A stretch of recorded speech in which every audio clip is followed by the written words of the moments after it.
नमस्कार विद्यार्थी मित्रांनो, गुणोत्तर व प्रमाण या प्रकरणातलं शेवटचं लेक्चर आपण या ठिकाणी सुरुवात करतोय. सुरुवात करूया पहिल्या गणितापासून.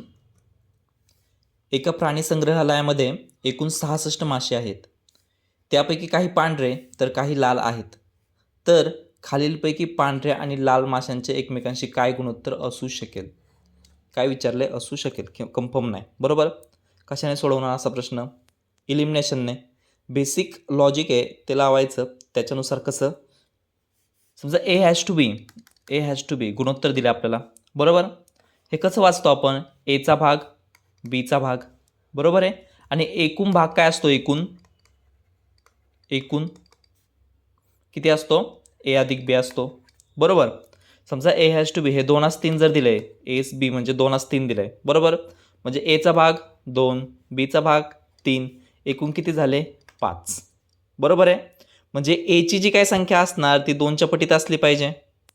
बीची जी काय संख्या असणार ती 3च्या पटीत असली पाहिजे. आणि एकूणची जी काय संख्या असणार ती ए अधिक बी म्हणजे 5च्या पटीत असली पाहिजे. बरोबर आहे. आता हे तोंडपाठ झालं असेल 2/3. सेम कन्सेप्ट आपण रिपीट करतोय. बरोबर का नाही? सेम कन्सेप्ट आपण प्रत्येक लेक्चरला रिपीट करतोय. मग आता ए अधिक बी एकूण म्हणजे काय असणार? ए अधिक बी बरोबर 5 म्हणजे एकूण 5च्या पटीत असणार. सेम लॉजिक आपल्याला ह्या गणितात लावायचं आहे. कसं? एकूण मासे किती आहेत? 66. म्हणजे जे काय गुणोत्तर असणार, बरोबर आहे, जे काय तुमचं गुणोत्तर असणार त्या गुणोत्तरातले एकूण भाग जे काय आहेत, एकूण भाग, बरोबर, एकूण भाग त्यांच्या पटीत 66 असलं पाहिजे. बरोबर आहे. एकूण भाग जे काय आहेत ना त्यांचे काय असलं पाहिजे? पटीत किंवा गुणाकाराच्या पटीत काय असलं पाहिजे? 66 असलं पाहिजे. ठीक आहे. चला मग आता इथे काय दिलंय? पांढरे मासे आणि लाल मासे. पांढरे मासे आणि लाल मासे गुणोत्तर दिलेत. बरोबर आहे आपल्याला. आता एकाच 7 म्हणजे एकूण भाग किती झाले? 8. 8ने 66ला भाग जातो का? नाही जात. बरोबर. 2/9, 2 आणि 9 किती? 11. 11ने 66ला भाग जातो का? जातो. हे उत्तर आपलं होऊ शकतं. 3/7, 3 आणि 7 10. 10ने आपला याला 66ला भाग जातो का? नाही जात. बरोबर. 2/5 7, 7ने 66ला भाग जातो का? नाही जात. म्हणजे ह्या चारही ऑप्शनपैकी एकच ऑप्शन असं आहे का ज्याचं गुणोत्तर काय आहे? 2/9. म्हणजे गुणोत्तर असं येतं की ज्याची बेरीज जी आहे त्या बेरीजेने 66ला पूर्ण भाग जातो. बरोबर. आपलं एकूणच विचारलेत ना, एकूण 66 दिलेत आणि गुणोत्तर विचारलंय. म्हणजे गुणोत्तर काय असलं पाहिजे किंवा गुणोत्तराची बेरीज काय असली पाहिजे?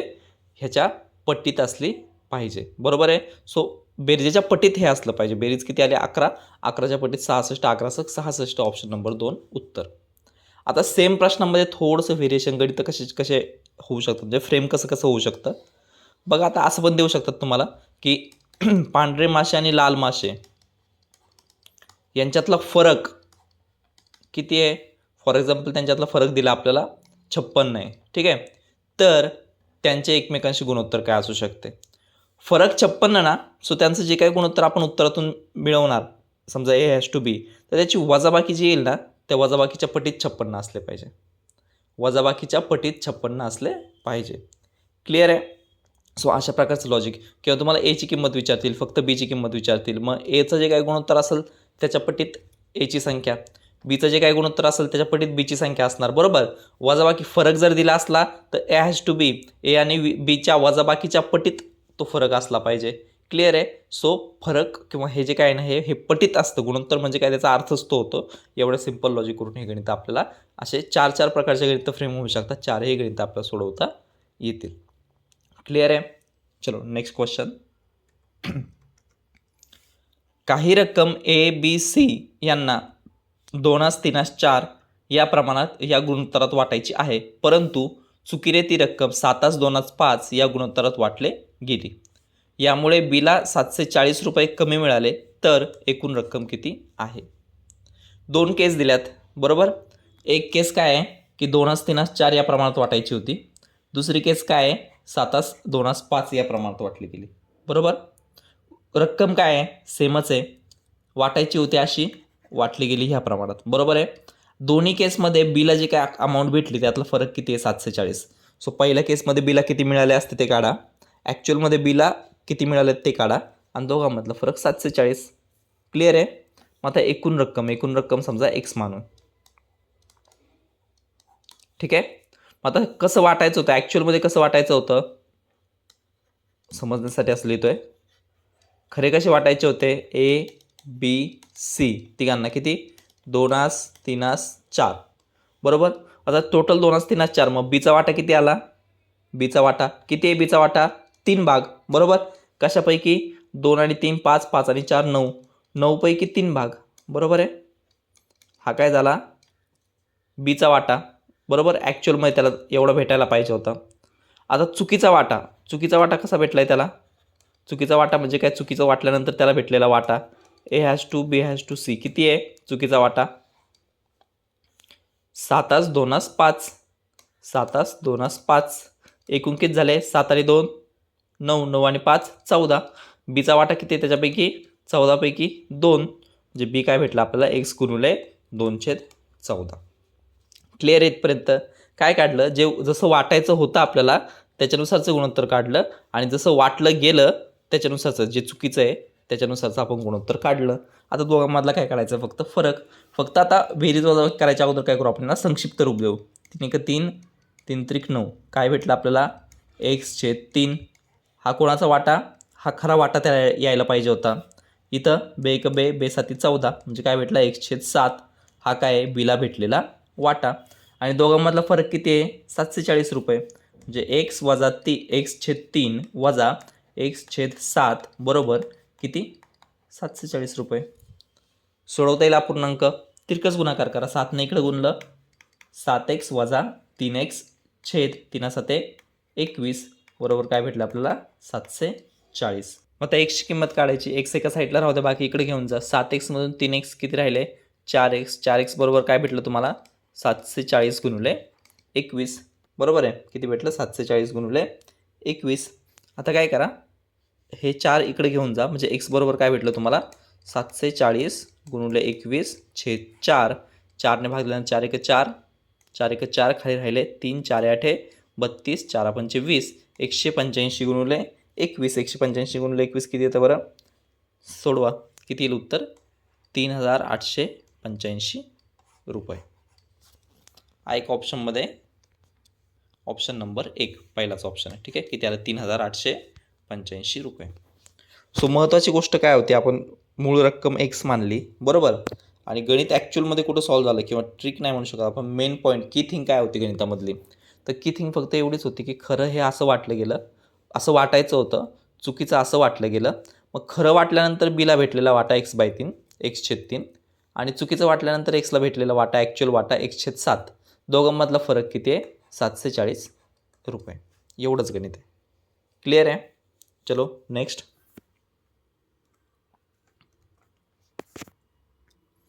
एका माणसाने स्वतःची प्रॉपर्टी आपली बायको, मुलगा आणि मुलगी यांना वाटली. मुलाला मिळालेली प्रॉपर्टी आणि बायकोला मिळालेली प्रॉपर्टी 3:1 प्रमाणात आहे. तर बायकोला आणि मुलीला मिळालेली प्रॉपर्टी 3:1 प्रमाणात आहे. ओके, दोन्ही पण गुणोत्तर 3:1च आहेत. मुलीला मुलापेक्षा 10,000 रुपये कमी मिळाले तर त्या माणसाची एकूण प्रॉपर्टी किती. आता आपण असे गणित पाहिलेले आहेत. ए हॅज टू बी 1:2 बरोबर, बी हॅज टू सी 3:4. याला सेम करायला काय करतो आपण, बी काय करतो सेम करून घेतो बरोबर आहे. म्हणजे इकडं 3 गुणावं लागणार, इकडं 2 गुणावं लागणार. म्हणजे गुणोत्तर काय होतं आपलं A has to B has to C. इकडं 3 गुणलं म्हणजे 3:6 होणार, इकडं पण 2 गुणलं म्हणजे बी 6 झाला. बी सेम झाले दोन्हीकडं पण बरोबर. 4 2 8. सोडवलेत असे गणित दुसऱ्या लेक्चरमध्ये बरोबर. ती कन्सेप्ट आपल्याला इकडे वापरायची. त्यावेळेस पण तुम्हाला सांगितलं होतं की अशा प्रकारचे गणित डायरेक्टसुद्धा एक्झामला विचारलेले आहेत आणि याच्या कन्सेप्टसुद्धा आपल्याला वापराव्या लागणार आहेत. म्हणजे सेम कन्सेप्ट वापरायचे. शाब्दिक उदाहरण फक्त कन्सेप्ट सेम. क्लिअर आहे. सो कसं, एका माणसाने स्वतःची प्रॉपर्टी आपली बायको, मुलगा आणि मुलगी यांना वाटली. मुलाला मिळालेली प्रॉपर्टी आणि बायकोला मिळालेली प्रॉपर्टी 3:1 प्रमाणात. ओके, मुलाला किती मिळाले, मुलाला आणि बायकोला 3:1 प्रमाणात बरोबर आहे. त्याच्यानंतर बायकोला आणि मुलीला मिळालेली प्रॉपर्टी पुन्हा 3:1 प्रमाणात. परत बायको आणि मुलीला किती आहे 3:1 प्रमाणात. आता बायको दोन्ही ठिकाणी कॉमन आहे बरोबर. जसं बी दोन्ही ठिकाणी कॉमन असायचा, काय करून घ्यावं लागणार, समान करून घ्यावं लागणार. समान करायला याला कितीने गुणावं लागणार, इथं 1 आहे इथं 3 आहे म्हणजे याला 3ने गुणावं लागणार. याला काय गुणायची गरज आहे का? याला 1ने गुणायचं म्हणजे काय गुणायची गरज नाही. बरोबर. म्हणजे काय भेटलं, इकडं 3ने गुणलं म्हणजे इकडं पण 3ने गुणावं लागणार. मग काय भेटलं आपल्याला, मुलगा, बायको आणि मुलगी तिघांचं गुणोत्तर भेटलं. बरोबर आहे. कसं भेटलं, 3ने गुणल्यानंतर इथं 3 त्रिक मुलगा किती झाला, 9 भाग. इथं बायकोला 3 एक 3 भाग. बायको 3 3 कॉमन झाले दोन्हीकडे. बरोबर काय, हे काय झालं आता सेम झालं. आणि मुलीला किती भेटला, 1 भाग. म्हणजे आता काय भेटलं आपल्याला, डायरेक्ट गुणोत्तर भेटलं. कुणाकुणाचं, मुलगा, बायको आणि मुलगी. 2 गुणोत्तर सेपरेट दिले होते. बरोबर. मुलगा आणि बायकोचं सेपरेट दिलं होतं, बायको आणि मुलीचं सेपरेट दिलं होतं. आपण सगळं तिन्ही गुणोत्तर काय केले, एकत्र केले. जे मुलगा, बायको आणि मुलगी यांना कोणत्या प्रमाणात भेटले, कोणत्या गुणोत्तरात भेटले, 9:3:1. क्लिअर इथपर्यंत? ओके.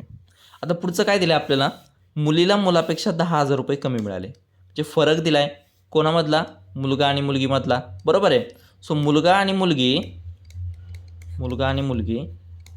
मुलाचे किती भाग आहेत, 9 भाग आहेत. मुलीला किती, 1 भाग आहेत. फरक कितीचा आहे, 8 भागांचा. बरोबर. सो 8 भाग म्हणजे किती, 8 भाग म्हणजे किती, 10,000 रुपये.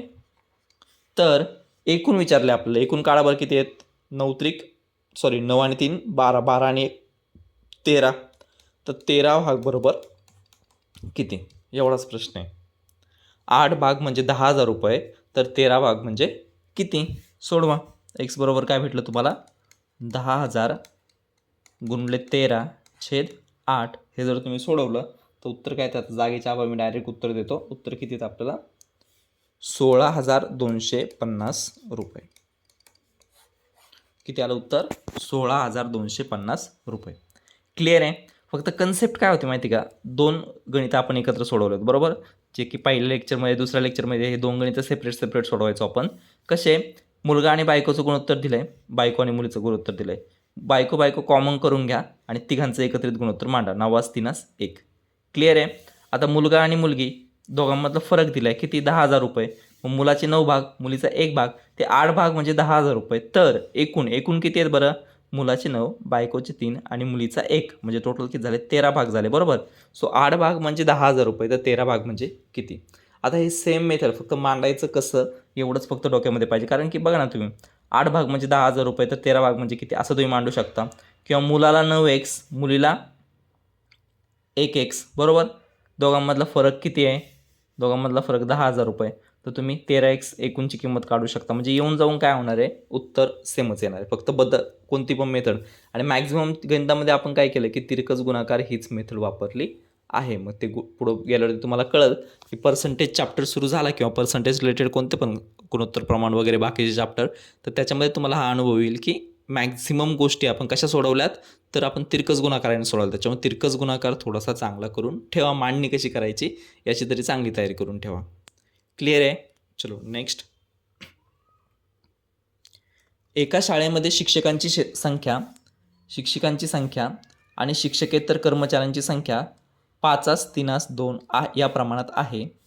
शाळेतील सर्व शिक्षक आणि शिक्षकेतर कर्मचाऱ्यांची संख्या 90 असेल तर शिक्षकांची संख्या आणि शिक्षकांची संख्या याच्यातील फरक सांगा.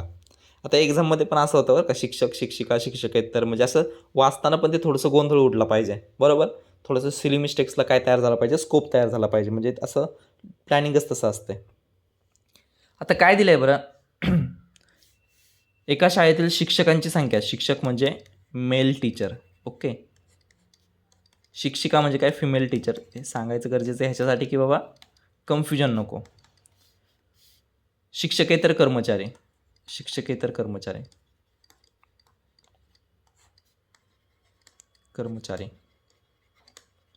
किती दिलं आहे, ओके. बेरीज नाही दिली यांची, ॲक्च्युली आपल्याला काय दिलं आहे, यांचं गुणोत्तर दिलं आहे. बरोबर.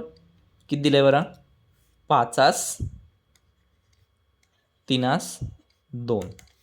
5 भाग शिक्षकांचे, 3 भाग शिक्षकांचे, शिक्षकेतर कर्मचारी 2 भाग. मग एकूण किती झाले बरं, एकूण 5 आणि 3 8, 8 आणि 2 10 भाग. 10 काय झाले, एकूण झाले. बरोबर. आता विचारले काय माहिती का, महत्त्वाची गोष्ट लक्षात घ्या. शाळेतील सर्व शिक्षक आणि शिक्षकेतर कर्मचारी यांची संख्या 90 आहे. सर्व शिक्षक म्हणजे काय आलं याच्यामध्ये, मेल पण आले, फिमेल पण आले. सर्व शिक्षक म्हणजे काय आलं, मेल पण आले, फिमेल पण आले, बरोबर. सो शिक्षकांची संख्या जर आपण 5x मानली, शिक्षकांची संख्या आपण 3x मानली, शिक्षकेतर कर्मचाऱ्यांची संख्या आपण 2x मानली, तर सगळ्यांची बेरीज किती आहे? 90, बरोबर. सर्व शिक्षक म्हणजे काय, त्याच्यामध्ये अर्थ काय अपेक्षित आहे त्यांना? सर्व शिक्षक म्हणजे काय की शिक्षक आणि शिक्षिका, मेल टीचर आणि फिमेल टीचर, बरोबर. म्हणून त्यांनी काय दिलं? सर्व शिक्षक. आणि मी पहिल्या लेक्चरपासून सांगतो किंवा नेहमी सांगत असतो, गणित हा जेवढा सूत्रांचा किंवा कन्सेप्टचा भाग आहे, कॅल्क्युलेशनचा भाग आहे, तेवढाच तो आकलनाचा पण भाग आहे. कॉम्प्रिहेन्शन जमलं पाहिजे. तुम्हाला जर समजलंच नाही, बरोबर आहे की नाही, आणि कॉम्प्रिहेन्शनसाठी थोडंसं आहे ना, म्हणजे बारकाईने वाचणं, असे कीवर्ड्स थोडेसे हायलाईट करून ठेवणं, याची प्रॅक्टिस करा. आणि काहीच नाही समजलं तर एक्झाममध्ये ज्यांना ऑप्शन अवेलेबल आहे त्यांनी ते मग मराठी हिंदी किंवा मराठी इंग्लिश, हिंदी इंग्लिश, ज्या कोणत्या एक्झामची तयारी तुम्ही करत असताल त्या एक्झाममध्ये बायलिंग्वल म्हणजे दोन्ही ऑप्शन तर असणारच आहे, बरोबर. सो दोनपैकी कोणता ऑप्शन तुम्हाला जे समजा मराठीत कन्फ्युजन वाटतं ते इंग्लिशमध्ये वाचून पहा, बरोबर. सो अशा प्रकारे तुम्ही ते ट्रायआउट करू शकता, पण आकलन होणं गरजेचं आहे. सो सर्व शिक्षक आणि शिक्षकेतर कर्मचाऱ्यांची संख्या 90 आहे, म्हणजे 5x 3x 2xची बेरीज 90 आहे. 5 आणि 3 8, 8 आणि 2 10, 10x बरोबर काय भेटलं तुम्हाला? 90. तर x बरोबर काय? 9. एक्सची किंमत काय भेटली? 9. आता आपल्याला काय विचारलं आहे, तर शिक्षकांची संख्या आणि शिक्षिकांची संख्या यातील फरक सांगा. शिक्षक आणि शिक्षिका किती आहेत? 5x आणि 3x, बरोबर. मग फरक किती आला बरं? शिक्षक आणि शिक्षिका 5x आणि 3x, फरक किती आला? 5x वजा 3x, म्हणजे किती आला? 2x, बरोबर आहे. 2x म्हणजे किती? एक्सची किंमत काय आहे? 9. 2 गुणिले 9 म्हणजे फरक कितीचा भेटला आपल्याला? 18चा भेटला. आहे ऑप्शनमध्ये ऑप्शन नंबर 3. क्लिअर आहे? एवढं सोपं आहे, काहीच नाही. फक्त समजणं काय गरजेचं होतं की बाबा हे एवढं, म्हणजे गणितात ट्रिक वगैरे किंवा हिंट असं काहीच नव्हतं.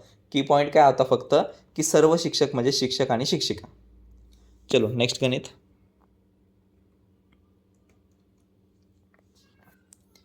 ए आणि बीला काही रक्कम 2:7 प्रमाणात वाटली. एने आपला वाटा सी आणि डीला 5:4 प्रमाणात वाटला. ओके. त्याचप्रमाणे बीने त्याचा वाटा सी आणि डीला 2:3 प्रमाणात वाटला. ठीक आहे. सी आणि डीला अनुक्रमे 3520 आणि 4580 रुपये मिळाले असतील तर मूळ रक्कम सांगा. आधी मी फ्लो सांगतो, म्हणजे झालं आहे काय नेमकं इथं. एक काहीतरी रक्कम आहे एक्स एवढी, ती एला आणि बीला वाटली. ओके. एला आणि बीला वाटली. एला आणि बीला वाटताना कोणत्या गुणोत्तर वाटली? 2:7 गुणोत्तरात वाटली. क्लिअर आहे. आता एने काय केलं, एने त्याला जेवढी काय अमाऊंट भेटली ना ती परत त्याने सी आणि डीला वाटली. ती त्याने किती कोणाकोणाला वाटली? सी आणि डीला वाटली. ती कोणत्या गुणोत्तरात वाटली? तर 5:4 एने वाटली. मग बी म्हटलं माझ्याकडे आले ते पण पैसे मला सी आणि डीला वाटायचे. बीने काय केलं? बीने पण काय केलं? सी आणि डीला वाटलं, बरोबर आहे. तेच पैसे किती गुणोत्तरात वाटले? 2:3 प्रमाणात वाटले. ओके. तर आता सीला शेवटी काय भेटलं? सीला एकडून पण पैसे भेटले, सीला बीकडून पण भेटले. मग सीला एकूण किती रुपये मिळाले? 3520 रुपये मिळाले, बरोबर आहे. डीला पण एकडून पण मिळाले, बीकडून पण मिळाले. डीला किती रुपये मिळाले? 4580 रुपये मिळाले, बरोबर. तर त्यांनी आपल्याला प्रश्न विचारला आहे की ही मूळ रक्कम जी होती ना ती कोणती होती. अशा प्रकारे असा फ्लो चार्ट आहे ना, हे डोक्यात तयार झालं पाहिजे. याला आपण आता मागच्या गणितात आकलन शब्द आलता म्हणून मी हे असं काढून दाखवलं की आकलन झालं पाहिजे गणिताचं, बरोबर. मग ते कसं होणार? तर मग ते हे असं तुमच्या डोक्यात काहीतरी तयार झालं पाहिजे. आता गणित कसं काढणार बघा, की एने वाटलेली म्हणजे सीला भेटलेली अमाऊंट काढा किंवा डीला भेटलेली अमाऊंट काढा, कोणाची तरी एकाची अमाऊंट घ्या, त्याची बेरीज करा. ठीक आहे. म्हणजे आता समजा आपण सीचा विचार करू. ठीक आहे. सीला किती भेटले? 3520. आता एक सी रक्कम ए आणि बीला 2:7 प्रमाणात वाटली, बरोबर. एक सी रक्कम, बरोबर. किती प्रमाणात वाटली? ए आणि बीला 2:7. मग एला किती भेटले बरं? एला 2x/9, बरोबर. 2 एचा भाग, बरोबर. एक्स एकूण रक्कम म्हणून 2x, एक्सच्या 2/9, बरोबर, म्हणून 2x आलं. आणि 9 कुठून आले? 2 आणि 7 9 भाग. क्लिअर इथपर्यंत. बीला किती भेटले बरं? बीला किती भेटले? तर बीला 7x/9. बीच्या वाट्याचे 7 भाग आणि एकूण 9 भाग. क्लिअर इथपर्यंत. आता काय करायचं माहिती का, ह्यांनी काय केलं, परत सी आणि डीला वाटलं. आपण फक्त सीचे काढू का, कारण आपल्याला एकच रक्कम कुठली तरी घेऊन बेरीज करायची, बरोबर. सीला किती अमाऊंट भेटली?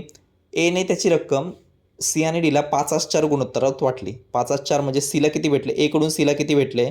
तर एची जी काय अमाऊंट होती, एकडून सीला किती भेटले? तर एची जी काय अमाऊंट होती 2x/9 च्या किती पट भेटले, च्या 5/9 पट.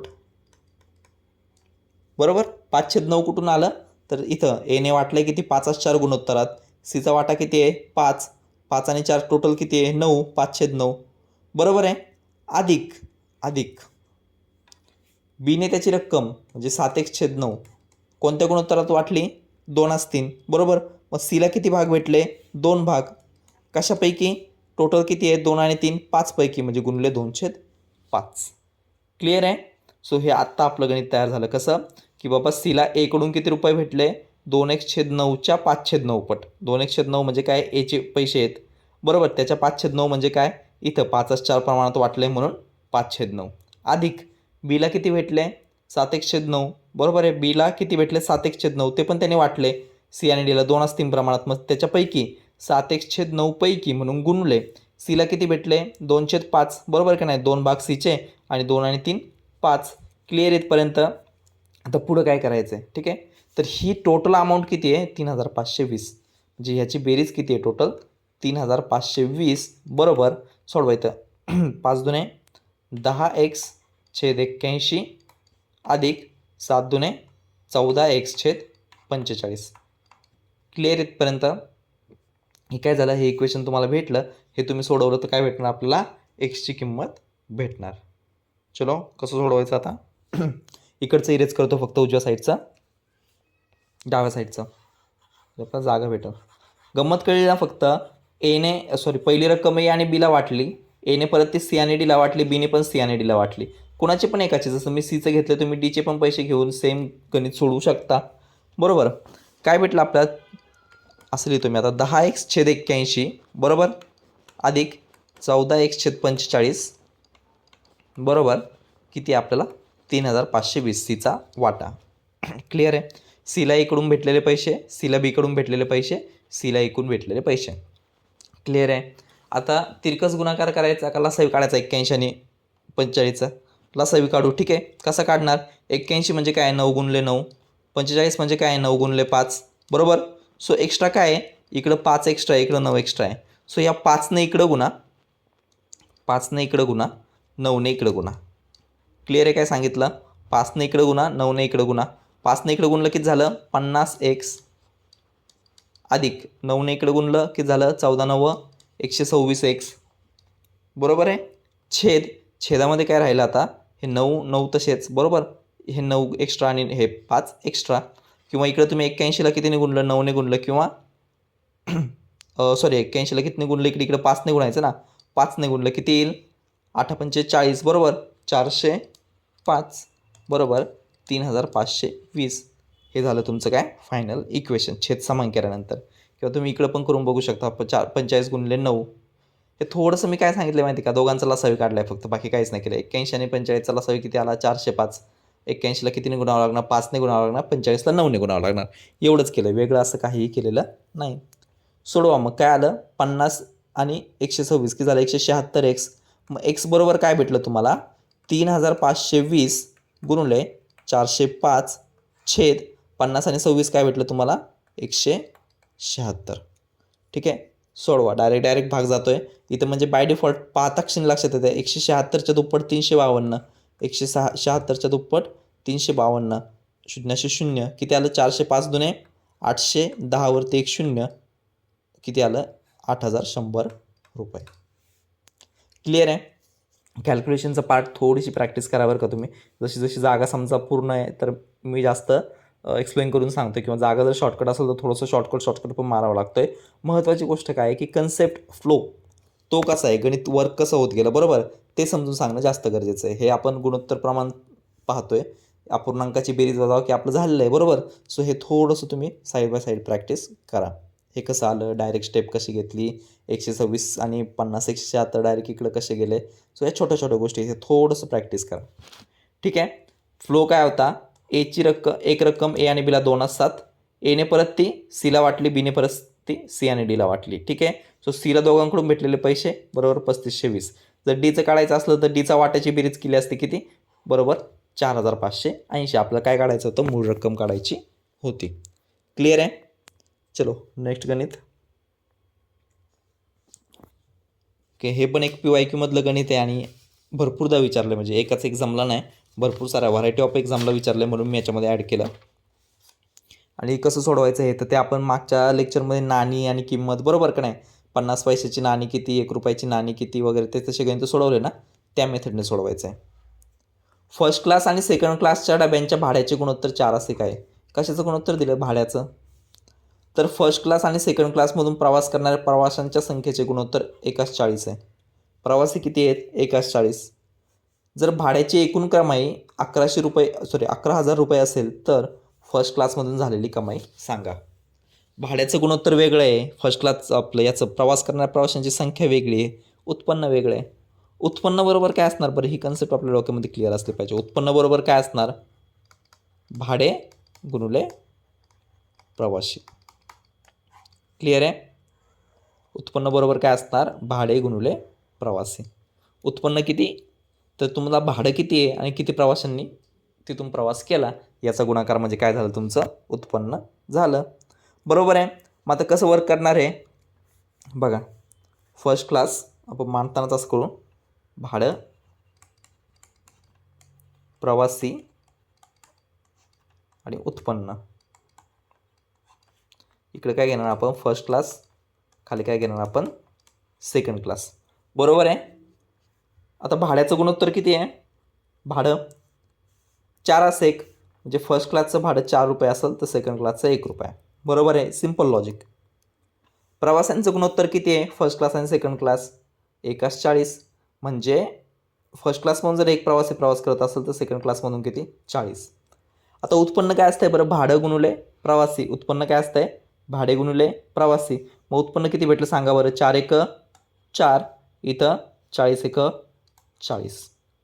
क्लिअर आहे? सो याच्यावरून आपण म्हणू शकतो भाड्याचं गुणोत्तर माहिती होतं, प्रवाशांचं गुणोत्तर माहिती होतं, मग आपण उत्पन्नाचं गुणोत्तर काढलं आहे. बरोबर. कन्सेप्ट काय माहिती पाहिजे होती आपल्याला? उत्पन्न बरोबर भाडे गुणुले प्रवासी. म्हणजे आता त्यांचं उत्पन्न किती असणार आहे? फर्स्ट क्लास आणि सेकंड क्लासचं उत्पन्न, फर्स्ट क्लास आणि सेकंड क्लासचं उत्पन्न कुठल्या गुणोत्तरात आहे? 4:40. संक्षिप्त रूप द्या. किती आलं? 4 1 4 4 10 40, म्हणजे किती आलं? 1:10 या गुणोत्तरात आहे. बरोबर. फर्स्ट क्लासमधून जर 1 रुपया तुम्हाला भेटला तर त्यावेळेस तुम्ही सेकंड क्लासमधून किती कमावलेत? 10 रुपये कमावलेले असणार आहे. सिम्पल आहे. चला, मग आता काय विचारलं आहे? उत्पन्नाचं गुणोत्तर भेटलं आपल्याला. बरोबर. कशाचं? फर्स्ट क्लास आणि सेकंड क्लासचं. किती? 1:10. बरोबर आहे. आता टोटल रक्कम किती आहे? टोटल 11,000 रुपये. बरोबर. मग फर्स्ट क्लासचं जर आपण एक्स मानलं तर सेकंड क्लासचं किती झालं? 10x झालं. दोघांची बेरीज x अधिक 10x बरोबर किती आपली? 11,000 रुपये. बरोबर. तर x बरोबर काय भेटला? x बरोबर काय भेटला? इथं 10 आणि 1 11, 11 इकडे गेले, छेदामध्ये गेले. 11,000 भागिले 11 बरोबर 1,000 रुपये. आपल्याला विचारलं आहे काय? तर फर्स्ट क्लासमधून झालेली कमाई. फर्स्ट क्लासमधून किती झाली? x एवढी झाली. बरोबर. आणि एक्सची किंमत किती आली? 1,000 रुपये. म्हणजे आपलं बाय डिफॉल्ट उत्तर काय भेटलं आपल्याला? 1,000 रुपये. क्लिअर आहे? सो अशा प्रकारे गणित काय, फक्त ते समजून घ्या. हे सोपं होतं. पुढचा पार्ट काय होता? हा सोपा होता. उत्पन्न भेटले आपल्याला 1:10. बरोबर. उत्पन्नाचं गुणोत्तर, उत्पन्न एकूण पण माहिती आहे आपल्याला 11,000 रुपये. 1:10 आणि 11,000 रुपये. क्लिअर आहे? सो आपण एक भाग काढला. 11 भाग म्हणजे 11,000 रुपये, ते एक भाग म्हणजे किती? 1,000 रुपये. तिरकस गुणाकाराने सुद्धा आपण सोडवू शकतो. दोन्ही मेथड घेतो मी, अल्टरनेट घेतो, एखाद्या गणितात दोन्ही एकत्र घेतोय. प्रॅक्टिस झाली पाहिजे. ठीक आहे. महत्त्वाची गोष्ट काय होती? हा उजवीकडचा पार्ट महत्त्वाचा, म्हणजे हा झाला आहे आपला भरपूरदा. महत्त्वाची गोष्ट काय समजणं होतं? किंवा भाड्याचं गुणोत्तर दिलं आहे, प्रवाशांचं गुणोत्तर दिलं आहे, आपण उत्पन्नाचं गुणोत्तर काढून घेतलं. बरोबर. आणि उत्पन्न म्हणजे काय? तर भाडे गुणुले प्रवासी. ही स्टेप करणं काय होतं? महत्त्वाचं होतं. एवढं समजणं गरजेचं होतं. क्लिअर आहे? चलो नेक्स्ट क्वेश्चन. आणि अशा प्रकारची गणितं आहेत बरं का एक्झामला. हे पण भरपूर PYQला विचारलं आहे. म्हणजे सेम गणित तुम्हाला जर तुम्ही पाहिलं ना तर MPSCच्या प्रीमध्ये पण आहे. सेम गणित तुम्ही पाहिलं तर SSCच्या एक्झाममध्ये पण आहे. सेम गणित जर तुम्ही पाहिलं तर बँकिंगमध्ये पण पहिलं कधीतरी विचारलं होतं, नंतर ते बाकीच्यांनी same with value with option copy paste केलं. ओके. सो भरपूर साऱ्या ठिकाणी सेम गणित फिरलेलं आहे. त्याच्यामुळं अशी गणितं तुम्हाला एक्झाममध्ये पाहायला मिळणार आहेत. चलो नेक्स्ट. P आणि Qच्या उत्पन्नाचे गुणोत्तर 1:2 आहे. Q आणि Rच्या उत्पन्नाचे गुणोत्तर 3:2 आहे. जर Pच्या उत्पन्नाच्या निम्मे हे Pच्या उत्पन्नाच्या 1/3पेक्षा 4,400 रुपयाने अधिक आहे तर क्यूचे उत्पन्न सांगा. थोडंसं वाकडं तिकडे एकामध्ये एक असं भरपूर साऱ्या गोष्टी विचारल्यात. बरोबर, काय करा शांतपणे स्टेप बाय स्टेप चला. पी आणि क्यूचं उत्पन्न किती आहे? 1-2. बरोबर आहे. क्यू आणि आरचं उत्पन्न किती आहे? क्यू आणि आरचं 3-2. सेम सेम करून घ्यायचं पहिली स्टेप. बरोबर आहे, दोन्ही सेम सेम करून घेऊ. सेम सेम करायला इथं काय 2 आणि 3 वरती 3ने गुणावं लागणार, खाली 2ने गुणावं लागणार. बरोबर आहे. सोडवलेत असे घेईन आपण. मग P has to Q has to R काय भेटलं आपल्याला? इथं 3ने गुणल्यानंतर पी 3 1 3, क्यू 3 2 6, इथं बेत्रिक 6. बरोबर, आणि 2ने इकडे गुणलं 2 2 4. पी क्यू आणि आर यांचं गुणोत्तर काय भेटलं आपल्याला? 3 6 4. क्लिअर आहे? क्लिअर आहे का इथपर्यंत? आता काय विचारलं आहे आपल्याला? 3 6 4 म्हणजे आपण हे मानू शकतो 3x 6x 4x. इथपर्यंत क्लिअर आहे? ओके, चलो. पी क्यू आर, पी क्यूचा रेशो दिला होता, क्यू आरचा रेशो दिला होता. आपण काय केला? तिघांचा पण एकत्रित रेशो काढला पी क्यू आरचा. किती? 3 6 4. आता तिघांचा एकत्रित रेशो आल्यानंतर आपण काय केलं? पीचं 3x मानलं, क्यूचं 6x मानलं, आरचं 4x मानलं. इथपर्यंत पण क्लिअर आहे? ओके. आता पुढची अट उदाहरणातली इथून काय सुरू होतं पुढं? जर पीच्या उत्पन्नाच्या निम्मे, पीचं उत्पन्न किती आहे? 3x, 3xच्या निम्मे. बरोबर आहे. हे पीच्या उत्पन्नाच्या 1/3पेक्षा, 1/3पेक्षा म्हणजे उत्पन्न किती आहे? 3x छेद, बरोबर, 3x आहे पीचं, त्याच्या 1/3पेक्षा म्हणजे छेद 3पेक्षा 4,400ने अधिक आहेत, म्हणजे दोघांमधला फरक किती आहे? 4,400. कळलं गणित कसं मांडलं? हे इक्वेशन कसं मांडलं? परत एकदा काय दिलं आपल्याला? पीचे उत्पन्न. बरोबर, पीच्या उत्पन्नाच्या तुलनेत दिलं जे काय दिलं आहे ते. जर पीच्या उत्पन्नाच्या निम्मे म्हणजे 3xच्या निम्मे, पीचं उत्पन्न 3x आहे. बरोबर, हे पीच्या उत्पन्नाच्या 1/3पेक्षा, 1/3 म्हणजे किती? पीचं उत्पन्न किती आहे? 3x. बरोबर, इज इक्वल टू साईन नाही मांडणार आपण. काय हे पीच्या उत्पन्नाच्या 1/3पेक्षा, पीचं उत्पन्न 3x आहे, त्याच्या 1/3पेक्षा 4,400ने जास्त आहेत, म्हणजे याच्यातला फरक काय आहे? 4,400. सोडवावर तुम्हाला xची किंमत भेटेल. बरोबर आहे. 3 3 कॅन्सल आउट होऊन गेले. राहिलं काय? इथं फक्त 3x/2 वजा x बरोबर काय भेटलं तुम्हाला? 4,400. छेदात काय नाही म्हणजे x आहे, सॉरी छेदात काय नाही म्हणजे 1 आहे xच्या. बरोबर, आता छेद समान करून घ्या म्हणजे 2ने गुणावं लागणार. काय भेटलं तुम्हाला? 3x - 2x/2 बरोबर काय? 4,400. सोडवा, मग 3तून 2 गेले, राहिला x. x बरोबर काय भेटलं तुम्हाला? हे 2 इकडं गुणले गेले, 4,400 गुणले 2 8,800. क्लिअर आहे? पण ही काय भेटली तुम्हाला? एक्सची किंमत भेटली. विचारलं आहे का आपल्याला क्यूचं उत्पन्न? क्यूचं उत्पन्न किती मानलं आहे आपण? 6x. बरोबर, मग क्यूचं उत्पन्न बरोबर 6x बरोबर काय भेटलं तुम्हाला? 6 गुणले 8,800. 16 बरोबर 2 0 2 0 तसेच आले. 8 × 48, 8 हातचे आले 4, 8 × 48 आणि 4 52, जे किती आलं? 52,800. आहे ऑप्शनमध्ये ऑप्शन नंबर 2. क्लिअर आहे? सिम्पल आहे एवढं.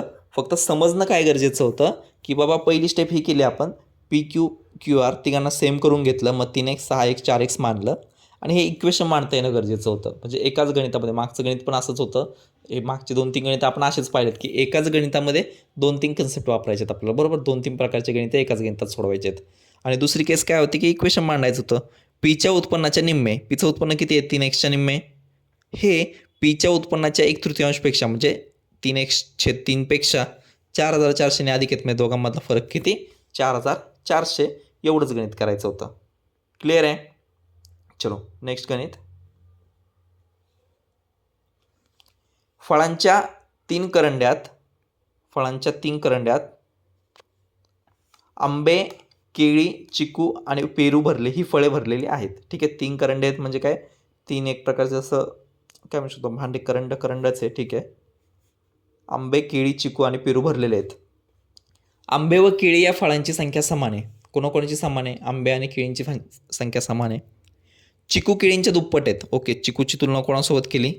केळींसोबत केली, हे समजणं गरजेचं आहे. असं पेरूंची संख्या चिकू व केळी मिळून तयार होणाऱ्या संख्येच्या 3/4 आहे. ओके, हे आणखीन एक इक्वेशन दिलं आहे आपल्याला, आणखीन एका पटीत किंवा एकमेकांच्या तुलनेमध्ये दिलं आहे. बरोबर आहे. 3 करंड्यात मिळून 1,000 फळे आहेत. आता टोटल पण फळं दिलेत, तर पेरू व चिकू यांची अनुक्रमे संख्या किती असेल? ठीक आहे. आता काय करा माहिती आहे का, जे सगळ्यात सोपं आहे ना ते एक्स माना. आंबे आणि केळी बरोबर आहे, संख्या समान आहे. चिकू केळींच्या दुप्पट आहे, केळींसोबत तुलना केली. पेरूंची संख्या चिकू आणि केळी, चिकू आणि केळीसोबत तुलना केली. चिकू ऑलरेडी केळीसोबत तुलना केली, म्हणजे केळी काय माना, एक्स माना. केळी काय माना, एक्स माना.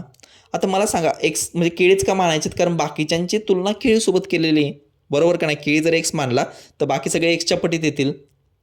क्लिअर आहे. केळी एक्स मानले, मग आंबे पण काय आले, एक्सच आले का. आंबे पण काय आले, एक्सच आले का, कारण की आंबे आणि केळी या फळांची संख्या काय समान आहे. चिकू किती आले, केळींच्या दुप्पट, मग चिकू किती आले तुम्हाला, 2x आले. क्लिअर आहे. आता पेरूंची संख्या चिकू आणि केळी मिळून होणाऱ्या संख्येच्या 3/4 आहे, म्हणजे पेरू काढून घ्या. पेरू किती भेटले तुम्हाला, पेरू बरोबर चिकू अधिक केळी. पेरू बरोबर काय आहेत, चिकू अधिक केळी मिळून जी काय संख्या तयार होते त्याच्या 3/4 पट, बरोबर. सो चिकू किती आहेत, 2x. केळी किती आहेत, x, त्याच्या 3/4 पट, म्हणजे किती भेटलं तुम्हाला, 3xच्या 3/4 पट, म्हणजे किती, 9x/4. क्लिअर आहे इथपर्यंत. सो आता आपण सगळ्यांच्या केळी म्हणजे किती, आंबे म्हणजे किती, चिकू म्हणजे किती आणि पेरू म्हणजे किती, सगळ्यांच्या संख्या काढल्यात. आता डायरेक्ट काय दिलं आहे, 3 करंड्यात मिळून 1000 फळं आहेत, बरोबर. 1000 फळं म्हणजे डायरेक्ट यांची बेरीज, केळी अधिक आंबे अधिक चिकू अधिक पेरू, बरोबर आहे. सगळ्यांची बेरीज किती दिली आपल्याला, 1000 फळं. क्लिअर आहे. सोडवा बरं आता हे कसं सोडवणार.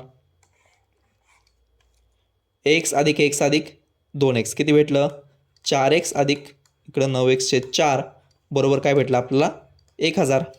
छेद समान करायचं, तिरकस गुणाकार करा, इकडे 4 चौक 16, 16x अधिक 9x/4 बरोबर काय भेटलं, 1000. बरोबर आहे. 16 आणि 9 किती, 25, 25x/4 बरोबर काय भेटलं, 1000. आता एक्सची किंमत काढा, बाकी सगळं इकडे घेऊन जा. एक्स बरोबर काय भेटलं तुम्हाला, 1000 भागिले 25 गुणिले 4. हे जर सोडवलं, 25 25, 25 100, 25 0 0, 4 चौक 16. एक्सची किंमत काय भेटली, 160. बरोबर आहे. आता आपल्याला काय काय विचारलं त्यांनी, तर पेरू आणि चिकूची संख्या किती, पेरू आणि चिकू हे विचारलं आहे, बरोबर आहे. पेरू किती आहेत आपले, 9x/4. पेरू किती आहेत, 9x/4. एक्सची किंमत टाका, 9 गुणिले 160/4 किती भेटलं बरं तुम्हाला, 4 1 4, इथं 4 9 36, 360. पेरू किती भेटले, 360, बरोबर आहे. चिकू किती आहेत, चिकू, चिकू बरोबर किती मानले आपण, 2x मानलेत, बरोबर. सो एक्सची किंमत 160 आहे, 2 गुणिले 160 किती भेटले तुम्हाला, 320. थोडंसं जाग्याअभावी लिहायला इकडे इकडं होतं आहे, समजून घ्या. किती आलं आहे चिकूची, एक्सची किंमत किती आली होती आपल्याला, 160 आली होती, गणित तिथं सुटलं आहे. पेरू म्हणजे किती आहेत, मग 9x/4, याच्यामध्ये एक्सची किंमत टाका, पेरूंची संख्या भेटली तुम्हाला 360. चिकू किती आहेत, 2x, याच्यात एक्सची किंमत टाका 160, त्याची किंमत किती भेटली तुम्हाला, 320. क्लिअर आहे. 360 320 ऑप्शन नंबर 2. क्लिअर इथपर्यंत. सो अशा प्रकारे स्टेप बाय स्टेप फक्त मांडता आलं पाहिजे. कोणाला एक्स मानायचं, आता हे तुम्ही जर समजा दुसरं चिकूला एक्स मानलं असतं तर केळी 1/2 झाल्या असत्या, आंबे 1/2 झाले असते, बरोबर आहे, कारण चिकू त्याच्या दुप्पट आहेत ना, केळींच्या दुप्पट. पण मग ते गणित काय आलं असतं, थोडंसं लेंदी झालं असतं. ज्याच्या तुलनेत बाकीचे फळं मांडलेत ना, किंवा ज्याच्या तुलनेत बाकीच्या संख्या मांडल्यात ना, त्याला एक्स माना. त्याचा फायदा काय होतो, की मग बाकीच्या संख्या त्याच्या तुलनेत थोडं सोप्या जातात मांडायला. क्लिअर आहे. चलो एक शेवटचं गणित पाहू, म्हणजे आपलं हे लेक्चर आणि हा चॅप्टर दोन्ही पण संपून जाईल. एका बादलीत 3/5 भाग पाणी भरले तर त्या बादलीचं वजन 15 किलो भरतं. जर त्या बादलीत 4/5 भाग पाणी भरलं तर तिचं वजन 19 किलो भरतं. तर पाण्याने पूर्ण भरलेल्या बादलीचे वजन काढा. ॲक्च्युली हे तुलनात्मक उदाहरणं जो काय आपला शेवटून काहीतरी टॉपिक असेल, बरोबर, तुलनात्मक उदाहरणं, कुटप्रश्न, त्याच्यामधलं गणित आहे. हे काही गुणोत्तर प्रमाणामध्ये डायरेक्ट येत नाही किंवा अपूर्णांकामध्ये येऊ शकतं, बरोबर. आणि कॉमन सेन्सवरती सुटणारं गणित आहे. कसं, लॉजिक काय याच्या बाहेर, की बाबा ठीक आहे, 3/5 बादली भरली, 15 किलो भरली, 4/5 भाग पाणी, तर ते किती 19 किलो भरलं. पण बादली म्हणजे काय, तर बादलीचं स्वतःचं पण वजन असणार आहे आणि याचं पण वजन असणार आहे, पाण्याचं पण वजन असणार आहे, बादलीचं स्वतःचं पण काहीतरी फिक्स वजन असणार आहे ना, बरोबर. मग कसं सोडवणार, 3/5 भाग, 3/5 भाग म्हणजे किती आहे बरं, 15 किलो. 4/5 भाग, 4/5 भाग म्हणजे किती? 19 किलो. बरोबर आहे. दोघांमधला फरक काढा बरं. फरक किती आला? 1/5 भाग. बरोबर. 1/5 भाग म्हणजे किती भेटलं तुम्हाला इकडं? 4 किलो. बरोबर. 1/5 भाग म्हणजेच काय? 5 पैकी 1 भाग. 5 भाग टोटल झाले. 5 पैकी 1 भाग किती किलोचा आहे आपला? 4 किलोचा आहे. बरोबर. आता इथं जे कंपेअर केलं ते 3 भागांचं कंपॅरिझन केलं आहे. 3 भाग म्हणजे किती आहेत? 15 किलो. 1 भाग म्हणजे किती भेटले आपल्याला? 4 किलो. आता 1 भाग जर 4 किलोचा असेल तर 3 भागांचे किती व्हायला पाहिजेत? 12च किलो व्हायला पाहिजे. इथं 15 किलो कसं काय आलं? किंवा खाली तुलना करून बघा. 4 भाग म्हणजे 19 किलो. बरोबर. आपला 1 भाग तर 4 किलोचा आला आहे. सो 4 भाग किती पाहिजे होते आपले? 4 चोक 16 किलो पाहिजे होते. हे 19 किलो कुठून आले? 3 भागांचे 12 किलो पाहिजे होते. एक्स्ट्रा इथं 15 किलो दाखवतं आहे. 4 भागांचे 16 किलो पाहिजे होते. ते एक्स्ट्रा इथे किती दाखवतं? 19 किलो दाखवतं आहे. म्हणजे हे वरचे 3 किलो 3 kg हे काय असलं पाहिजे? बादलीचं वजन असलं पाहिजे. क्लिअर इथपर्यंत? संपलं गणित. 3 किलो काय आहे? बादलीचं वजन असलं पाहिजे. तर पूर्ण भरलेल्या बादलीचं वजन काढा. 1 भाग किती आहे? 4 किलो. पूर्ण बादली किती आहे? 5 भाग. मग 4 गुणले 5 किती झालं आपलं? 20 किलो. 20 किलो पाण्याचं वजन झालं प्लस 3 किलो बादलीचं वजन. टोटल वजन किती झालं आपलं? 23 किलो. क्लिअर आहे? हे पण PYQ मधलं गणित आहे. सो असे गणितं आपल्याला एक्झाममध्ये पाहायला मिळणार आहेत. चांगली तयारी करा. याच्यासोबतच मला हे लेक्चर म्हणजे आपण हे लेक्चर पण बऱ्यापैकी कव्हर केलं आहे. भरपूर साऱ्या गुणोत्तर प्रमाणच्या कन्सेप्ट कव्हर केल्यात. गणितांची संख्या, प्रश्नांची संख्या जरी कमी असली तरी प्रत्येक गणितामध्ये मी तुम्हाला हे पण सांगतो की सेम गणितामध्ये व्हेरिएशन कसं होऊ शकतं, अजून बाकीचे टाईप कसे याच्यामध्ये तयार होऊ शकतात. बरोबर. त्याच्यामुळे बऱ्यापैकी कन्सेप्ट क्लिअर झालेल्या असणार आहेत. झाले नसतील तर पुन्हा पुन्हा पहा. ह्या गणितामध्ये एवढंच होतं. 3/5 भाग. 3 भाग म्हणजे 15 किलो. 4/5 भाग. 4 भाग म्हणजे 19 किलो. वजाबाकी केली तर 1/5 भाग म्हणजे 1 भाग म्हणजे 4 किलो भेटले. बरोबर. पण 1 भाग म्हणजे 4 किलो तर 3 भाग म्हणजे 12च किलो व्हायला पाहिजे. हे इथं 15 का दाखवतंय? 4 भाग म्हणजे 4 चोक 16 किलो. इथं 19 का दाखवतंय? सो हे एक्स्ट्राचे 3-3 किलो जे काय दाखवतंय ना ते कशाचं वजन असलं पाहिजे? बादलीचं वजन असलं पाहिजे. आणि पूर्ण भरलेल्या बादलीचं वजन म्हणजे काय? बादलीचं प्लस पाण्याचं वजन. मग आपण पाण्याचं सेपरेट काढून घेतलं. 1 भाग म्हणजे 4 किलो. तर 5 भाग म्हणजे 4 पंचे किती झाले? 20 भाग. 20 भाग पाणी. पूर्ण बादली भरले म्हणजे 20 भाग म्हणजे किती? 5 भाग. 5 भाग म्हणजे किती? 20 लिटर पाणी. बरोबर. किंवा 20 किलो पाणी. किलो दिलं इथं. मग आता 20 किलो पाणी पूर्ण भरलेली बादली प्लस बादलीचं वजन 3 किलो काढलं आहे आपण. सो 20 आणि 3 टोटल किती आलं? 23 किलो. क्लिअर आहे? सो ह्या गणितासोबतच आपण हे लेक्चर स्टॉप करूया.